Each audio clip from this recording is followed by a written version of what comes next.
السلام علیکم ورحمۃ اللہ وبرکاتہ۔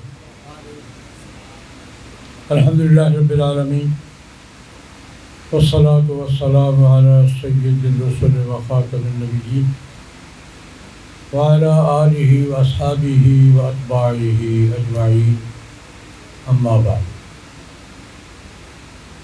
حضرت مولانا عبدالرؤف فاروقی صاحب کا اور ان کی ٹیم کا شکر گزار ہوں کہ دارالعلوم دیوبند کے تذکرے اور حضرت مولانا عبدالشکور لکھنوی رحمۃ اللہ علیہ اور حضرت مولانا عبدالعلیم فاروقی رحمۃ اللہ علیہ کے تذکرے کے حوالے سے یہ محفل جو اہل علم کی ہے، اہل دانش کی ہے، اس میں مجھے بھی حاضری کا، علماء کرام کی زیارت کا اور کچھ عرض کرنے کا موقع فراہم کیا۔ اللہ تبارک و تعالیٰ یہ کاوش قبول فرمائے، ہماری حاضری قبول فرمائے، اپنے بزرگوں کے ساتھ یہ نسبت اور محبت قبول فرمائے اور ان کی روایات کو جاری رکھنے کی توفیق عطا فرمائے۔ دونوں حوالوں سے ایک دو باتیں عرض کرنا چاہوں گا۔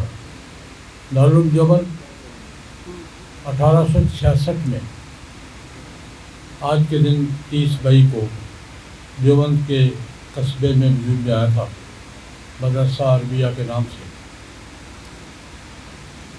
اس کے بارے میں اس کا مقصد قیام کیا تھا وہ تو میں حضرت مولانا مناظر حسن گیلانی رحمۃ اللہ علیہ کی زبان میں نقل کروں گا۔ انہوں نے بڑی تفصیل لکھی ہے، لیکن میں ان کا جملہ نقل کروں گا کہ استاد محترم حضرت مولانا محمد قاسم نانوتوی رحمۃ اللہ علیہ نے یہ مدرسہ قائم کیا تھا 1857 کی ناکامیوں اور تلافیوں کے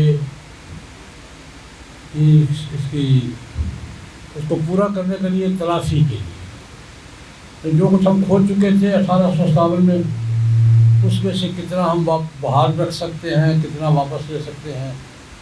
حضرت مولانا مناظر حسن گیلانی کے بقول دارالعلوم دیوبند کا مقصد قیام حضرت مولانا محمد قاسم نانوتوی کا ان کے نزدیک یہ تھا کہ 1857 میں ہم جو کچھ کھو چکے تھے اس میں کتنا باقی رکھا جا سکتا ہے، کتنا حاصل کیا جا سکتا ہے۔ تو مقصد قیام تو مختصراً یہ ہے۔ اور 1857 میں کیا ہوا تھا، میں یہ کرنا چاہوں گا کیا نہیں ہوا تھا۔ ہمارے زوال کا نقطۂ عروج 1857 1000 سالہ ہمارے تہذیبی، سیاسی، علمی دور کا کے زوال کا نقطۂ عروج 1857 تھا، اور ہم ایک بار پھر 0 پوائنٹ پہ آ گئے تھے اور کچھ بھی نہیں بچا تھا۔ یہ نہیں کہ کیا بچا کیا رہا، کچھ بھی نہیں بچا تھا، ہم 0 پوائنٹ پہ کھڑے تھے۔ ہمارے کچھ بزرگوں نے، اللہ پاک نے ان کو بصیرت دی، خلوص تھا، بصیرت دی، فراست تھی۔ انہوں نے بیٹھ کے فیصلہ کیا کہ یار جو کچھ موجود ہے اس کو بچا لیا جائے، یہی آئندہ پیش رفت کی بنیاد بنے گا۔ تو انہوں نے سب سے پہلے اپنے دائرۂ کار کا انتخاب کیا کہ جو ہمارا تعلیمی نظام چلا آ رہا ہے اس کو قائم رکھا جائے۔ 1857 کے بعد برٹش گورنمنٹ نے ملک کا قانون بھی بدل دیا تھا، زبان بھی بدل دی تھی، نظام بھی بدل دیا تھا، اور ریاستی تعلیم جو ہوتی ہے وہ نظام، زبان اور قانون کے حوالے سے ہوتی ہے۔ وہ تقاضے ان کے بدل گئے تھے، انہوں نے اپنے حساب سے ایک نیا نظام شروع کیا تھا۔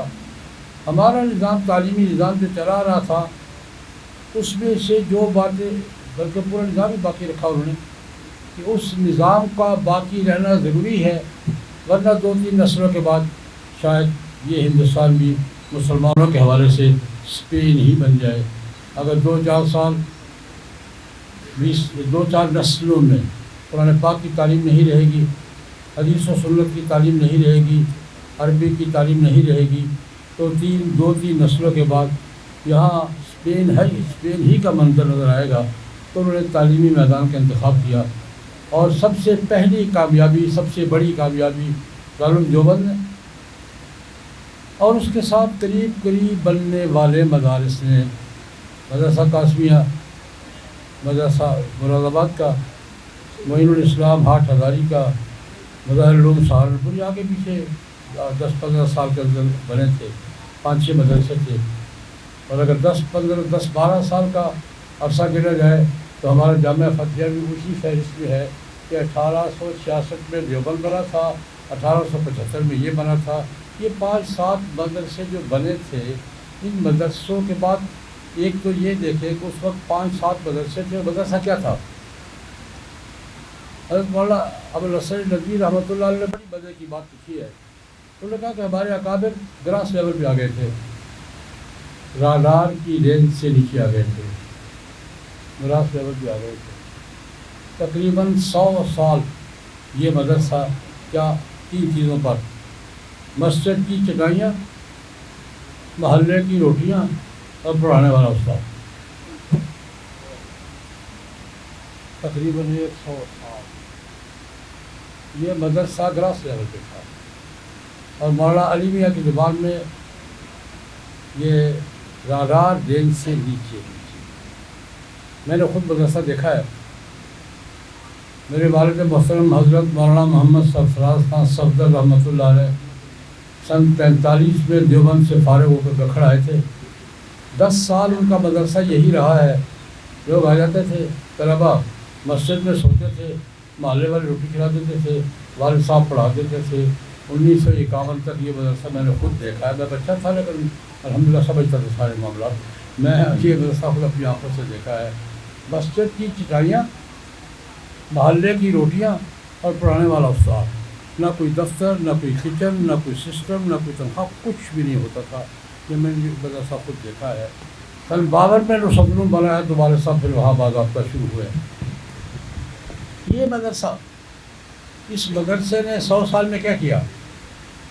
یہ جب یہ ہوتا ہے نا، پودے کو سنبھالا جاتا ہے جڑ پکڑنے سے پہلے، جب جڑ پکڑی اور پھر درخت بنا، اب اس درخت کی کیفیت یہ ہے کہ جنوبی ایشیا میں ہمارا دائرہ کار یہ ہے، انڈیا ہے، پاکستان ہے، بنگلہ دیش ہے، 7 کی ریاستیں ملک ہیں، برما ہے، نیپال ہے، یہ ہمارا وسطی ایشیا جو ہے، اس جنوبی ایشیا، ساؤتھ ایشیا، اس ایشیا میں اس وقت مدارس، صرف مدارس کی تعداد 1 لاکھ سے زیادہ بتائی جاتی ہے۔ جو 5 یا 6 مدرسوں سے سسٹم شروع ہوا تھا، چندے پر شروع ہوا تھا، چٹائیوں پہ شروع ہوا تھا، محلے کی روٹیوں پر شروع ہوا تھا، اور 100 سال اس ماحول میں چلتا رہا۔ اس وقت مدارس کی جنوبی ایشیا میں ان مدارس کی تعداد 1 لاکھ سے زیادہ بتائی جاتی ہے، اور ایک مدرسے میں اگر 50 بھی طلبہ پڑھتے ہوں تو طلبہ کی تعداد آپ کو، اور نظام بھی وہی ہے۔ یہ درس نظامی جسے ہم کہتے ہیں، یہ اورنگزیب کے زمانے کی پیداوار ہے۔ تعلیم کا ماحول تو وہی تھا، لیکن اس کو درس نظامی کی شکل کس نے دی تھی؟ ملا نظام الدین سہلوی رحمۃ اللہ علیہ نے۔ اورنگزیب کے زمانے میں ملا قطب الدین کو سہلی میں شہید کر دیا گیا تھا، ملا نظام الدین کے والد محترم کو، اور کئی تنازع میں جھگڑے میں شہید ہو گئے تھے۔ اورنگزیب کے پاس ایک کوٹھی خالی پڑی تھی، ایک فرنگی کی ذاتی کوٹھی، وہ اورنگزیب نے ان کو الاٹ کر دی۔ وہاں فرنگی محلی ماحول قائم ہوا۔ فرنگی محل میں دینی مدرسہ،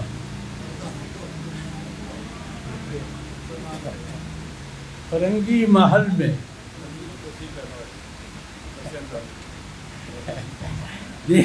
فرنگی محل میں دینی مدرسہ، اور دینی مدرسہ نہیں، ایک پورے دینی سسٹم کی بنیاد ملا نظام الدین سہلوی نے جو نظام مرتب کیا تھا تعلیم کا، وہ اب تک درس نظامی ہی کہلاتا ہے، اور تھوڑی بہت رد و بدل کے ساتھ اب تک وہی چل رہا ہے۔ دارالعلوم دیوبند سے 150 سال پہلے شروع ہوا تھا، اور اب 150 سال سے زیادہ عرصہ ہو گیا ہے وہ درس نظامی یوں کا توں کا ہے۔ یہ دوسرا دائرہ ہے دارالعلوم دیوبند نے اور اس کے معاصر مدارس نے اس بر صغیر میں کیا کیا۔ تیسری بات، دینی تحریکات ہوں یا سیاسی، یہاں دینی تحریکات بھی رہی ہیں، سیاسی تحریکات بھی رہی ہیں، ملی تحریکات بھی رہی ہیں۔ ان تمام دینی اور سیاسی اور ملی تحریکات کو کارکنوں کی ہی نہیں قائدین کی کھیپ بھی انہی مدرسوں نے فراہم کی۔ تحریک آزادی لے لیں، تحریک پاکستان میں، تحریک ختم نبوت میں، اس کے بعد اتنی تحریکات ہیں، صرف کارکن تو تھے ہی، اور کارکن تو اب بھی دنیا یہیں سے تلاش کرتی ہے۔ اب بھی جس کو پولیٹیکل ورکر کی ضرورت ہوتی ہے، نظریں کہاں ہوتی ہیں، کہاں سے کارکن ملیں گے؟ اب بھی اسی پر نظریں ہیں کہ یہی کارکن دیں گے، یہی کمیٹڈ لوگ ہیں، یہی قربانی دیں گے، یہی کھڑے ہوں گے۔ تلاش کرتے ہیں یا نہیں کرتے، کرتے رہے ہیں یا نہیں کرتے رہے، اور کر رہے ہیں یا نہیں کر رہے۔ اور قائدین کی کھیپ بھی، میں اس کی تفصیل میں نہیں جاتا، میں ایک لطیفہ عرض کر دیتا ہوں۔ دیوبند، اور دیوبند کے میں اکیلا سارے معاصر مذاہب جتنے بھی ہیں، ان کے جو تسلسل ہے، اس کی ایک میں لطیفے کی بات عرض کروں کہ حضرت مولانا ظفر علی خان رحمہ اللہ تعالیٰ وزیر آباد کے تھے، علی گڑھ کے گریجویٹ تھے۔ وہ 2-3 سال پہلے وزیر آباد میں مولانا ظفر علی خان کی یاد میں ایک سیمینار تھا، میرا کیونکہ وہ علاقہ ہے، مجھے بھی بلایا، میں جاتا رہتا ہوں، مولانا ظفر علی خان کے ساتھ عقیدت رکھتا ہوں۔ تو میں نے وزیر آباد میں سے کہا، دیکھو یار، تم نے ایک نوجوان بھیجا تھا علی گڑھ میں گریجویٹ بننے کے لیے، گریجویٹ بننا، لیکن ہاتھ سے چڑھ گیا شیخ الہند کے، انہوں نے مولانا ظفر علی خان بنا کے واپس بھیج۔ یہ ہے یا نہیں ہے؟ یہاں سے کس لیے گئے تھے؟ بہت ٹھیک ٹھاک گریجویٹ تھے، کوئی شک نہیں، لیکن ان کا ٹائٹل کیا ہے؟ مولانا ظفر علی خان۔ اور ان کا پولیٹیکل کردار کیا ہے؟ مولانا ظفر علی خان۔ اور دینی تحریکوں میں ان کا رول کیا ہے؟ مولانا ظفر علی خان۔ میں نے کہا ہمیں تنگ دل کہا جاتا ہے، ہم نے تو مولانا محمد علی جوہر کو مولانا کا ٹائٹل دیا، آج بھی حضرت مولانا کہہ کے سر جھکاتے ہیں۔ ہم نے مولانا شوکت علی جو گریجویٹ ہے ان کو مولانا کا ٹائٹل دیا، اور اب بھی ان کو حضرت مولانا شوکت علی کہہ کے ان کے سامنے سر نیاز ہم کرتے ہیں۔ ہمیں تنگ دل کہتے ہیں، یار ہم سے زیادہ فراخ دل کون ہوگا کہ تم نے بھیجے تھے گریجویٹ، ہم نے مولوی بنا کے مولانا کے ٹائٹل کے ساتھ سوسائٹی کو واپس کیا جی ہوا یا نہیں ہوا؟ کارکنوں کی کھیپ فراہم کی ہے، اور آج اس کا کوئی بھی دنیا میں انکار نہیں کر سکتا۔ بر صغیر کی دینی ملی سیاسی تحریکات میں، لیکن ایک فرق کے ساتھ، آج بھی وہ فرق ضروری ہے۔ مدرسہ نرسری رہا ہے، مورچہ کبھی نہیں بنا۔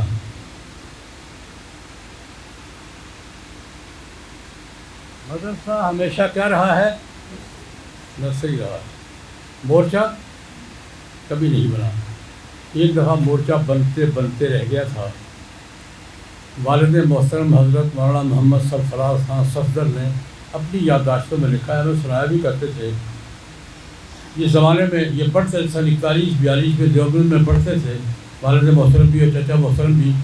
تو وہاں حضرت شیخ الاسلام حضرت مولانا سید حسین احمد مدنی رحمۃ اللہ علیہ شیخ الحدیث تھے، ان کے استاد تھے، گرفتار ہو گئے۔ تو طلبہ ہوتے ہیں، سب سے بڑا استاد گرفتار ہو جائے تو طلبہ آرام سے پڑھیں گے۔ طلبہ نے ہڑتال کر دی، بائیکاٹ کر دیا، مدرسہ بند ہو گیا، تعلیم بند ہو گئی، تو جلسے ہیں، جلوس ہے، تباہ کی بات ہے۔ اور اگلی بات یاد کرو، اس ساری تحریک کی قیادت مختلف علاقوں کے سینئر طلباء کی جو ٹیم کر رہی تھی، اس ٹیم کے سربراہ سرفراز سرحدی کے نام سے مولانا محمد سرفراز خان صفدر۔ مجھے بعض دوست پوچھتے ہیں تمہارا مزاج تحریکی ہے، کہاں سے آیا؟ میں نے کہا بلی سے آیا ہے، مجھے یہ مزاج وہاں سے ملا۔ کہتے ہیں ہم نے ہڑتال کر دی جناب، جلسے نکال رہے ہیں، جلوس کر رہے ہیں، جلوس نکال رہے ہیں، جلسے کر رہے ہیں، اور ہم نے تباہی مچائی ہوئی ہے۔ ہمیں سمجھانے کے لیے مفتی اعظم ہند جمعیت علماء ہند کے صدر حضرت مولانا مفتی کفایت اللہ صاحب دہلوی رحمۃ اللہ علیہ تشریف لائے دیوبند، ہمیں بٹھا بٹا یہ مورچہ نہیں ہے، اس کو مورچہ نہ بناؤ، مدرسے کو مدرسہ رہنے. میری گزارش سمجھ آئی. حضرت مفتی صاحب نے مداخلت کر کے ہمیں حکم دے کر بند کرو یہ تحریک ختم کرو, مدرسے کو مدرسہ رہنے دو, جو کام کر رہا ہے ٹھیک کر رہا ہے, اس کو بوجھا نہیں بناؤ, مدرسے کے وجود کو خطرے میں نہیں ڈالو. میں نے یہ فرض واقعی سے عرض کیا ہے کہ اس مدرسے نے نرسری کا کردار ہمیشہ ادا کیا ہے, مورچہ کبھی نہیں بنا, اور جب بھی مورچہ بنا کام خراب ہوا ہے.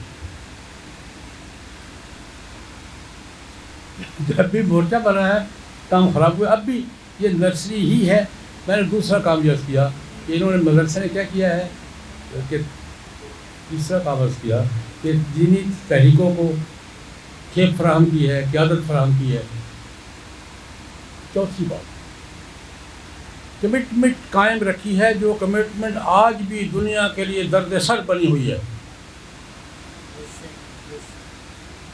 اپنے عقیدے کے ساتھ, اپنی تہذیب کے ساتھ, اپنے کلچر کے ساتھ, اپنی روایات کے ساتھ, اپنے ماضی کے ساتھ جو کمٹمنٹ اس مدرسے نے پیدا کی ہے, دنیا ایک طرف دنیا ترس رہی ہے کہ یہ کمٹمنٹ ہمارے پاس کیوں نہیں, اور دوسری طرف دنیا چیخ چلا رہی ہے کمٹمنٹ ابھی تک باقی کیوں. اگر کمٹمنٹ ختم الوقت کے مسئلے پر تو بے لچک ہے, دفاع صحابہ کے مسئلے پر تو بے لچک ہے, شریعت کے قانون کے مسئلے, یہ بے لچک کمٹمنٹ جو آج تک ہمارے دینی ماحول کی حفاظت کا سب سے بڑا ذریعہ ہے, یہ کمٹمنٹ آج آپ کو جنوبی ایشیا میں ملے گی, دنیا میں تلاش کرے گی آپ کو نہیں ملے گی. اپنے موقع کے ساتھ ملے گا نہیں لچک برداشت کریں گے, یہی کرتے ہیں. بلکہ ہمارا حال تو یہ ہے, کبھی کبھی ہم جیسے لوگ کہتے ہیں یار تھوڑی سی نرمی اجتہادی معاملہ کر لو تو ہمیں پڑ جاتے ہیں. کیوں کہیں کہیں ہم کوئی محسوس کرتے ہیں یار تھوڑا سا لچک پیدا کر لو یار, حالات کا تقاضا ہے, ہمیں پڑ جاتے ہیں. آپ کون ہے لچک کی بات کرنے والے؟ یہ کمٹمنٹ جو ہے یہ دین کے ساتھ, عقائد کے ساتھ, تہذیب کے ساتھ, کلچر کے ساتھ, ثقافت کے ساتھ, مشن کے ساتھ, ماضی کے ساتھ, یہ کمٹمنٹ کس نے باقی رکھی ہے. اور آج الحمدللہ دونوں طرف کی نظر اس پر ہے. میں دونوں کا ایک حوالہ دینا چاہوں گا. ایک دفعہ لندن میں ہم نے, آج سے کچھ 20 سال پہلے کی بات ہے, ایک میٹنگ کی مختلف ممالک کے نمائندوں کی, 13 ملکوں کے نمائندے شریک ہوئے ورلڈ اسلامک فورم کے ساتھ. میں نے اس کو تفصیل سے رپورٹ کیا ہے. ہم نے آپس میں کہا یار کسی ایک جگہ پر اپنی صلاحیتیں صرف کر کے ایک بیس کیمپ بنا لو یار, باقی باتیں پھر ہوتی رہے گی. تو میں واللہ کھڑا ہوں, میں نے کہا جی وہ تو پھر پاکستان ہی ہے. اگر کسی ایک ملک کو اسلام کے مسلم امہ کے نشت ثانیہ کی بیس کیمپ بنایا جا سکتا ہے, جتنوں نے بات کی انہوں نے کیا کہا, وہ تو پاکستان ہے. ایک حوالہ اور شامل کروں گا. اس زمانے میں بوسنیا, سربیا, کوسوو یہ مسئلہ تھا اور قتل عام ہو رہا تھا اور اجتماعی قبریں مل رہی تھی. اس زمانے میں بوسنیا کے مسلمانوں کے ساتھ لندن میں کچھ دوستوں نے ایک سیمینار کا اہتمام کیا, جس میں بوسنیا کے صدر الحاج حضرت بیگویج بھی مہمان خصوصی تھے, اور پاکستان کی نمائندگی کی حضرت مولانا شاہ احمد درانی نے, ان کے ساتھ میں بھی ایک آدمی تھا. ہم دو پاکستان کی طرف سے تھے. حضرت بیگویج نے لندن کے اس سیمینار میں کھڑے ہو کر کہا, میں پاکستان کی اہمیت کی بات کر رہا ہوں. اس نے کہا کہ ہمارا اصل مسئلہ یہ نہیں کہ وہ ہمارا مخالف ہے, ہمارا اصل مسئلہ یہ ہے کہ ہمارا بارڈر پاکستان کے ساتھ نہیں لگتا. اب بھی اس کا نقش, اس کی چہرہ میرے سامنے اور میرے بات میرے دل میں, پاکستان کے ساتھ ہمارا بارڈر نہیں لگتا, ہمارا اصل مسئلہ یہ ہے. ایک طرف یہ اور دوسری طرف, یعنی میں نے کہا دونوں طرف کی امیدوں کا مرکز یہ خطہ ہے, پاکستان کی علامت ہے. یہ جنوبی ایشیا کی دینی کمٹمنٹ, دونوں طرف کی امیدوں کا, امید یعنی خطرے کا, امیدوں کا اور خطروں کا مرکز یہی ہے. ایک طرف یہ ہے, دوسری طرف برطانیہ کا بڑا اخبار ہے دی انڈیپینڈنٹ، 20-22 سال پہلے انہوں نے ایک فیچر چھاپا شرق کے مراکز. مغرب شرق کسے کہتا ہے؟ فنڈوازم، فنڈامنٹل. اب دہشت گردی کے اس وقت فنڈامنٹلزم تھا، اس کو شر کہتے ہیں. آسمانی تعلیمات کی طرف واپس، یہ شر ہے. اور ہمارے نزدیک آسمانی تعلیمات سے انحراف یہ شر ہے. مغرب کے لیے، مغرب کے ہاں آسمانی تعلیمات کی طرف واپسی اور آسمانی تعلیمات کا معاشرتی کردار قبول کرنا یہ شر ہے. ہمارے نزدیک آسمانی تعلیمات سے انحراف اور وحی الہی کا معاشرتی کردار کی نفی کرنا یہ شر ہے. سر ان کا شر کے مراکز کون سے ہے؟ شر کہاں سے پیدا ہوتا ہے؟ یہ کمٹمنٹ کہاں سے آتی ہے؟ ان کا جنوبی ایشیا کے دینی مدارس. پوری رپورٹ کا تجزیہ یہ تھا کہ یہ کمٹمنٹ کہاں سے آتی ہے؟ جنوبی ایشیا کے دینی مدارس سے. اور رپورٹ کے اوپر فرنٹ پر 2 تصویریں لگی ہوئی تھی، ایک دارالعلوم دیوبند کے دارالحدیث کی اور دوسری بستی نظام الدین کے تبلیغی مرکز کی، اور لکھا تھا شر کے 2 بڑے. تو ہمیں تو زیادہ غصہ ہی کرتا ہے. ہمیں ایسی باتوں پر کیا ہوتا ہے؟ غصہ ہی کرتا ہے. ہمارے وہ برمنگھم میں ختم کانفرنس تھی، بہت سے دوستوں نے غصے کا اظہار کیا.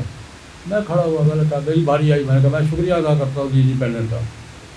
انہوں نے عالمی مورچہ واضح کر دیا ہے کہ مغربی تہذیب کو اثر خطرہ کس سے. اور میں شکریہ ادا کرتا ہوں انڈیپینڈنٹ کے ایڈیٹر صاحبہ تھی خاتون، میں نے کہا ان کا شکریہ ادا کرتا ہوں کہ انہوں نے دنیا کو بتا دیا ہے ویسٹرن سویلائزیشن کو خطرہ کہاں سے ہے، اور ویسٹرن سویلائزیشن اپنے سامنے مورچہ کس کو سمجھتی ہے. صرف ایک فرق کے ساتھ. اس نے کیا کہا؟ 2 تصویریں ہیں. ایک تصویر کس کی؟ دارالعلوم کے دارالحدیث کی، اور دوسری تصویر کس کی؟ میں نے کہا ایک مینوفیکچر ہے، دوسرا ڈسٹریبیوٹر ہے. دونوں تصویریں صحیح ہیں. ایک مینوفیکچر ہے اور دوسرا کیا ہے؟ ڈسٹریبیوٹر ہے. یہ میں نے تھوڑا سا ہلکا ہے. آج بھی یہی صورتحال ہے، اور انشاءاللہ العزیز آپ تصور نہیں کر سکتے کہ مغربی یونیورسٹیاں، مغرب کے تعلیمی ادارے، مغرب کی دانشگاہیں دیوبند پر کس لہجے میں، کس انداز سے رابطہ رہتا ہے. تو مجھے کچھ پتہ تھوڑا بہت، کس لہجے میں، کس انداز سے، کن کن باتوں پر ریسرچ کر رہی ہے، کیا خطرات محسوس کر رہی ہے، اور کیسے نمٹنے کے طریقے یہ ریسرچ کر رہی ہے مغربی دنیا. یہ ایک مستقل باب ہے. میں اس کو یہ کرتا ہوں کہ ہمارے ماضی کو حال تک پہنچانے میں سب سے بنیادی کردار کس کا ہے؟ ہمیں اپنے ماضی کے ساتھ کمٹمنٹ رکھنے میں، اپنے عقیدے کے ساتھ، اپنی تہذیب کے ساتھ، اپنے کلچر کے ساتھ کمٹمنٹ رکھنے میں سب سے بڑا کردار کس کا ہے؟ دیوبند اور دیوبند سے متعلقہ مدارس کے سسٹم. اب میں دوسری بات پہ آتا ہوں. حضرت مولانا عبدالشکور لکھنوی رحمۃ اللہ علیہ، حضرت مولانا عبدالعلیم فاروقی رحمۃ اللہ علیہ، باپ بیٹا ایک محاذ کے جرنیل ہیں. دیکھیں میں مختصر یہ کروں گا، یہاں ایک محاذ پر قیادت کی ضرورت پیش آئی تھی. ہماری علمی شخصیات نے قادیانیت کے محاذ پر علمی شخصیات نے انتخاب کر کے امیر شریعت سیرت اعلیٰ شاہ بخاری کو آگے کیا تھا. یا شیرا والوں نے کیا تھا. اور بیعت امیر شریعت کی بیعت کس نے کی تھی؟ حضرت علامہ احمد شاہ کاشمیری رحمۃ اللہ علیہ. اور ان کی قیادت میں علماء نے کہ ہماری اس محاذ کے یہ قائد ہے. ہمارے ہوا تھا نہیں ہوا تھا. اور عطا اللہ شاہ بخاری نے قیادت کی یا نہیں کی؟ قیادت کر کے دکھائی کہ نہیں دکھائی؟ اسی طرح ہمارے ایک محاذ، یہ تو نیا محاذ تھا، پرانا محاذ چلا رہا تھا ہر دور میں، شیعہ سنی محاذ. مجدد صاحب کے دور میں بھی تھا، حضرت شاہ ولی اللہ کے دور میں بھی تھا، شاہ عبدالعزیز کے دور میں بھی تھا. یہ ایک لمبی تاریخ ہے. ہم پڑھتے پڑھتے کچھ نہیں نعرے لگاتے ہیں. اس کی تاریخ یہاں مغلوں کے آنے سے، ہمایوں اور شیر شاہ سوری کی لڑائی سے شیعہ سنی کشمکش کی تاریخ شروع ہوتی ہے، اور مرحلہ وار اب تک ایک پورا تسلسل ہے. دونوں تحریکات میں تفصیل میں نہیں جاتا، وقت نہیں ہے. لیکن ایک وقت آیا جب اس کشمکش نے عروج پکڑا. لکھنؤ مرکز والا اس وقت کی علمی قیادت میں بھی ایک آدمی کا انتخاب کیا تھا. اس وقت کی علمی قیادت کا عنوان تھے حضرت مولانا عین القضات رحمہ اللہ تعالی. اس وقت کی سب سے بڑی علمی شخصیت وہ تھی. حضرت مولانا عبدالحی لکھنوی رحمۃ اللہ علیہ کے جانشین. اس دائرہ کے علمی دائرہ فرنگی محلی علماء کا اور لکھنؤ کے علماء کا وہ ایک الگ مستقل دائرہ ہے. اسی دائرہ کے سرخیز سے مولانا عین القضات. انہوں نے مولانا عبدالشکور کو طلب کر کے لکھنؤ میں بٹھایا کہ یہ محاذ آپ کے سپرد ہے، اور رات ہی میں ان کا جملہ پڑھ رہا تھا ایک کتاب میں، اس میں آپ ہمارے امام ہیں. یہاں امیر کا لفظ بولا گیا تھا کیونکہ وہاں امامت کا مسئلہ چلتا ہے، اس لیے وہاں نے کہا آپ ہمارے امام ہیں. اور حضرت مولانا عبدالشکور لکھنوی نے اس محاذ پر علمی انداز میں، سنجیدہ انداز میں، سلجھے ہوئے انداز میں اور قیادت کی ہے، یا اب تک بھی انہی کی فکر قیادت کر رہی ہے. میں 2 حوالوں سے بات کروں گا، لمبی تفصیلات کا وقت نہیں ہے. میرا تعارف کیسے ہوا ان سے؟ میرے نانا جی مرحوم مولانا محمد اکبر گجرانوالہ میں تھے، امام مسجد تھے، راجپوت تھے، جنجوہ تھے. جامعہ کے لطیفات کر دیتا ہوں، میں بھی مجموعہ مرکب ہوں. ایک جلسے میں اسٹیج سیکرٹری صاحب کو جوش آیا، انہوں نے 5-7 لقب یہ جی وہ یہ ہے یہ بین الاقوامی شخصیت. اسٹیج سیکرٹری کا شوق ہوتا ہے.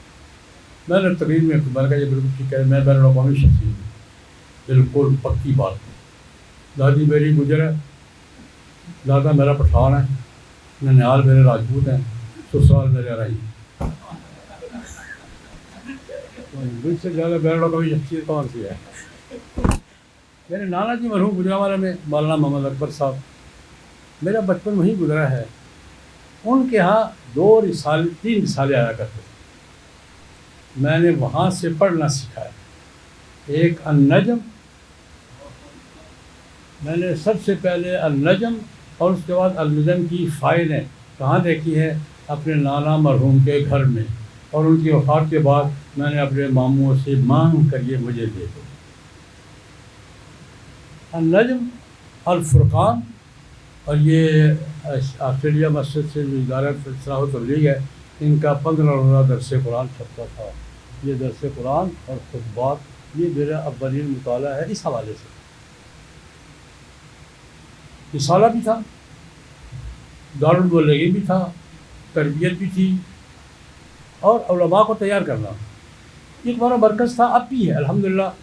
مولانا عبدالشکور لکھنوی رحمۃ اللہ علیہ میرے تو دادا استاد ہیں. چچا محترم حضرت مولانا صوفی عبدالحمید صاحب نے وہاں باقاعدہ تعلیم حاصل کی ہے، میرے تو دادا استاد ہیں. تو انہوں نے شیعہ سنی محاذ پر اہل سنت کے عقائد کے دفاع، صحابہ کرام کے ناموس کے تحفظ، علمی مباحث، فکری مباحث، اس پر انہوں نے ایسا مرکز قائم کیا جو ان کی زندگی میں نہیں، اب بھی وہ مرکز پورے بر صغیر میں اہل سنت کی علمی قیادت کر رہا ہے. میں نے اس کے اثرات ڈھاکہ میں بھی دیکھے ہیں، گلگت میں بھی دیکھے ہیں، اور ہمارے یہاں تو ہے ہی. مولانا عبدالشکور لکھنوی کے شاگرد میں نے گلگت میں دیکھے ہیں، ڈھاکے میں دیکھے ہیں، کراچی میں دیکھے ہیں، اور ہمارے تو گھر میں ہیں. مولانا یہ علمی خانوادہ، میں یہ عرض کرنا چاہوں گا، حضرت مولانا عبدالشکور لکھنوی رحمۃ اللہ علیہ نے جو کسی زمانے میں کام اس محاذ پر حضرت مجدد صاحب نے کیا تھا، حضرت شاہ ولی اللہ نے کیا تھا، حضرت خواجہ باقی بلال نے کیا تھا، مولانا پانی قاضی ثناءاللہ صاحب پانی پتی نے کیا تھا. اس محاذ کو منظم ادارے کی شکل کس نے دی؟ مولانا عبدالشکور لکھنوی نے. کس کے حکم پر؟ حضرت مولانا عین القضات رحمہ اللہ کے حکم پر. اور مولانا عبدالعلیم لکھنوی سے ایک آدھ دفعہ میری ملاقات ہوئی ہے. انہوں نے اس کے تسلسل کو اب تک باقی رکھا، یہ ان کا تھا. اللہ اکبر، زندہ باد، مرکز مرکز قائم کرنا بھی بڑا مشکل ہوتا ہے، لیکن مرکز کی ساکھ کو، مرکز کے لیول کو اور مرکز کی جدید کو باقی رکھنا اس سے بڑا مشکل ہوتا ہے۔ والد محترم نے مرکز قائم کیا، ماحول فراہم کیا، اہل سنت کے بحث پر علمی اور فکری قیادت کا، تربیت کا، تعلیم کا، اور بیٹا محترم نے اس کو اب تک قائم رکھا۔ اب چند روز پہلے ان کا انتقال ہوا ہے، تو یہ ذہن میں آتی ہے بات، یار کس قدر ہمت کی بات ہے، کس قدر قربانی کی بات ہے کہ اس ماحول کو باقی رکھا ہوا ہے۔ ہمیں کہیں اور جانے کی ضرورت ہی نہیں ہے، اس شعبے میں کام کرنے کے لیے کہیں اور جانے کی ضرورت ہی نہیں پڑتی، ہر رہنمائی مل جاتی ہے، اور میں تو بچپن سے ہی رہنمائی حاصل کرتا آ رہا ہوں۔ اللہ پاک ان کے درجات بلند سے بلند تر فرمائے، اور ہمیں ان بزرگوں کی یاد تازہ رکھنے کی اور ان کی روایات کو زندہ رکھنے کی توفیق عطا فرمائے۔ وآخر دعوانا الحمدللہ رب العالمین۔